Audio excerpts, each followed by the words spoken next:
জাতীয় নাগরিক পার্টি এনসিপির পক্ষ থেকে সারা বাংলাদেশের মুক্তিকামী মানুষকে জানাই আজকের দিনে বিজয়ের শুভেচ্ছা, রক্তিম অভিবাদন। 1971 সালের 16ই ডিসেম্বর আজকের এই দিনে পাকিস্তানি হানাদার বাহিনী আত্মসমর্পণ করার মাধ্যমে বাংলাদেশের অভ্যুদয় ঘটেছিল।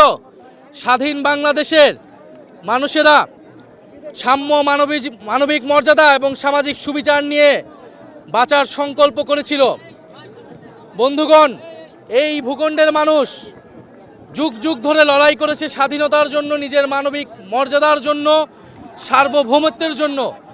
71 সালেও এরকম একটি জনযুদ্ধের মধ্য দিয়ে আমাদেরকে যেতে হয়েছে। এই দেশের তরুণরা, এই দেশের সাধারণ মানুষ, সাধারণ কৃষক, তারা মুক্তি সংগ্রাম করেছিল। আমরা আজকের এই দিনে শ্রদ্ধার সাথে আমরা সেই সকল মুক্তিকামী মানুষদেরকে স্মরণ করি এবং আমাদের যারা শহীদ হয়েছিলেন 71-এর মুক্তিযুদ্ধে সেই সকল শহীদদেরকে স্মরণ করি, আমাদের বীরাঙ্গনাদেরকে আমরা স্মরণ করি। তাদের আত্মত্যাগের মাধ্যমে আমরা এই স্বাধীন ভূখণ্ড পেয়েছিলাম। আমরা স্বাধীন ভূখণ্ড পেলেও গত 54 বছরের ইতিহাসে আমরা দেখেছি বাংলাদেশের জনগণের সাথে বারবার প্রতারণা করা হয়েছিল। মুক্তিযুদ্ধের যেই প্রতিশ্রুতি নিয়ে এই দেশ আমরা গঠন করেছিলাম, সেই দেশের আমরা বিনির্মাণ করতে পারি নাই। এদেশে না সাম্য প্রতিষ্ঠা হয়েছে, না মানবিক মর্যাদা, না সামাজিক সুবিচার প্রতিষ্ঠা হয়েছে, বরঞ্চ এই দেশে ফ্যাসিবাদ কায়েম করা হয়েছিল। সেই ফ্যাসিবাদের বিরুদ্ধেই 2024 সালের গণ অভ্যুত্থান এবং গণবিপ্লব সংঘটিত হয়েছিল। আমরা মনে করি 47 থেকে 71, 71 থেকে 24 যে ঐতিহাসিক লড়াই এই বঙ্গ জনপদের মানুষ করেছে, সেই লড়াই উত্তরসূরি আমরা সেই লড়াইকে ধারণ করে সামনের দিকের বাংলাদেশ আমরা বিনির্মাণ করতে চাই। আজকে 16ই ডিসেম্বর বাংলাদেশের মানুষের প্রতি আমাদের বার্তা হলো, যারা পতিত শক্তি, ফ্যাসিস্ট শক্তি, তারা বাংলাদেশকে অস্থিতিশীল করার জন্য নানান অপচেষ্টা চালাচ্ছে, নির্বাচনকে বানচালের চেষ্টা চালাচ্ছে।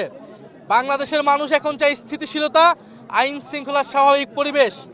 আমরা সরকারের প্রতি বারবার বলেছি, ওসমান হাদিকে যারা হত্যা করেছে, তাদেরকে যারা হত্যার চেষ্টা করেছে, গুলি চালিয়েছে, তাদেরকে এখনো গ্রেফতার করতে পারে নাই এই সরকার।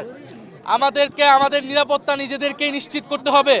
ফলে জনগণের মধ্যে আমাদের সেই সংগঠন লাগবে। জনগণকে আমরা আবার আহ্বান জানাবো, 5ই আগস্টের পরবর্তী সময়ে আমাদের নিজেদের নিরাপত্তা আমরা নিজেরাই নিশ্চিত করেছিলাম। তখন কোনো সরকার ছিল না, পুলিশ ছিল না। বাংলাদেশ সেই পরিস্থিতির দিকে যাচ্ছে। সরকার পুলিশের উপর নির্ভরশীল করে আমরা আমাদের জীবন, আমাদের জুলাই যোদ্ধাদের জীবনের নিরাপত্তা আমরা নিশ্চিত করতে পারবো না। ফলে মানুষকে সচেতন থাকার আহ্বান জানাচ্ছি এবং সামনের যে নির্বাচন, এই নির্বাচনটি হচ্ছে গণভোট। ফলে আগামী নির্বাচনে, আগামী গণভোটে সংস্কারের পক্ষে গণজোয়ার তৈরি হবে। আমরা সেই প্রত্যাশা রাখি। এনসিপির যারা এমপি পদপ্রার্থী রয়েছেন, তারা সংস্কারের পক্ষে, হ্যাঁর পক্ষে শাপলাকলি নিয়ে জনগণের দরজায় যাবেন। আমরা সংস্কারের পথে বাংলাদেশকে এগিয়ে নিয়ে যাব। আমরা কখনোই বাংলাদেশকে আর 5ই আগস্টের পূর্ববর্তী জায়গায় ফেরত নিব না। ফলে সেই নতুন বাংলাদেশের, সেই গণতন্ত্র প্রতিষ্ঠার এবং ভবিষ্যৎমুখী রাজনীতির প্রত্যয় আজকের এই বিজয় আমরা রাখছি। এবং বাংলাদেশের জনগণের প্রতি আমাদের এই আহ্বান থাকবে যে আমরা ঐক্যবদ্ধ আছি।